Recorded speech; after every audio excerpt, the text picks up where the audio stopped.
Welcome back. This is PokeHobs. I'm Jay. Today we're going to be covering some big news in the Pokemon world. Both things were just revealed this December. One, that's going to be PSA acquiring the Beckett Grading Card Company. And number two, the one that I'm excited about, is the Millennial Print Group opening a new printing facility in North Carolina, so that we have more access to cards, and hopefully it helps correct the market and stabilize it a little bit so that scalping isn't such an issue moving forward. So let's kick it right off. I'm off to the side here today so that I can display the articles on the screen for you guys. So Collectors, the parent company of PSA, to acquire Beckett. So as of December 15th, Collectors can confirm that they have acquired the Beckett Grading Card Company.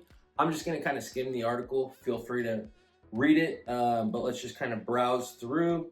The CEO of Collector says that Beckett is in good hands with the Collectors team, and that they are excited to have them on board. They're going to continue to independently operate.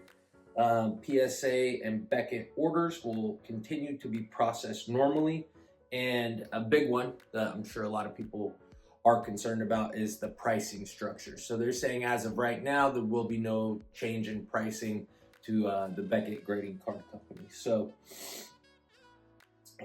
not sure how relevant that is going to be to most of us. I know as a collector myself, and most of us in the hobby, we all pretty much grade through PSA. I know if we get a really, really clean copy of something and we're trying to really increase our value on a card, we might submit to Beckett. I never have personally, but I know when you get that black label, it can skyrocket the value compared to a PSA 10.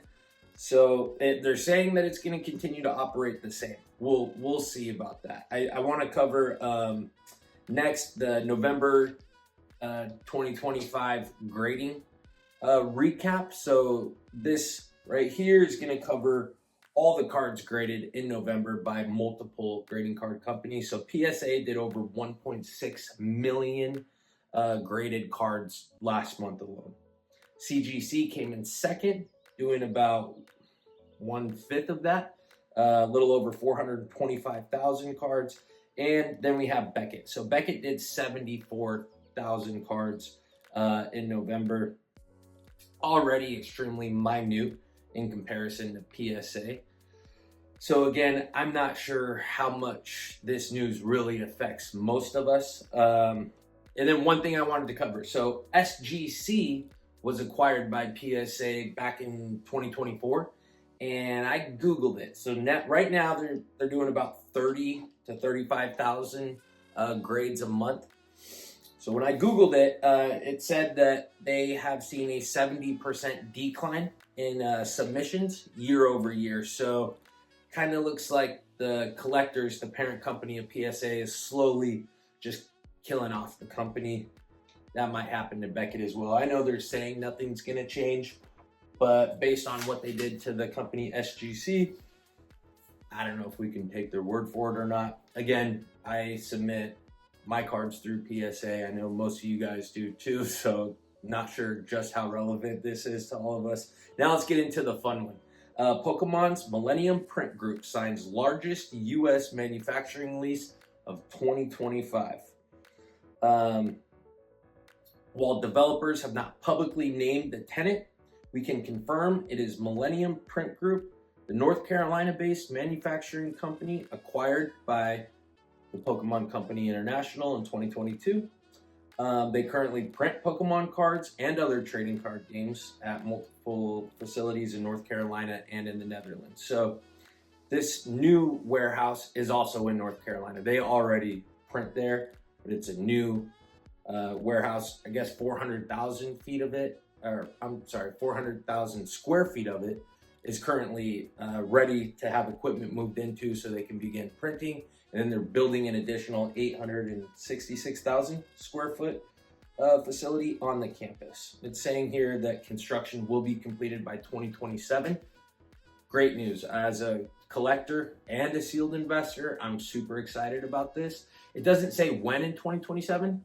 Maybe it's towards the very end, the middle, the beginning. They're not specifying. I know it takes time to build a warehouse that big, so it might still be a year or two down the road that we see more availability in cards.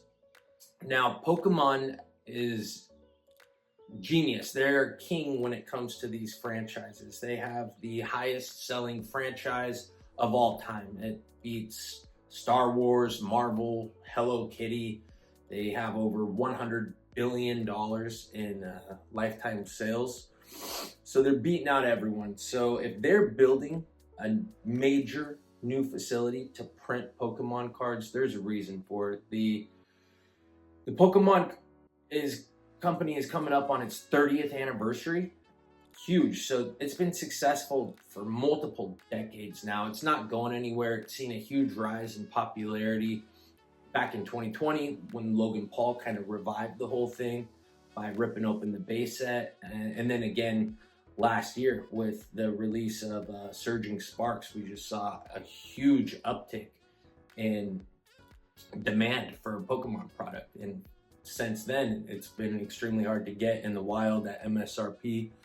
And it looks like they're noticing that and willing to do something about it. And not only that, I mean, they're leaving money on the table if they don't build another warehouse. So by doing this and printing to demand, it's good for everyone in the hobby.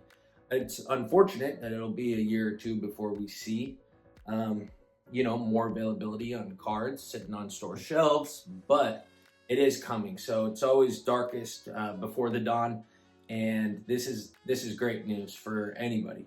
So that's all I got for you today. Big news.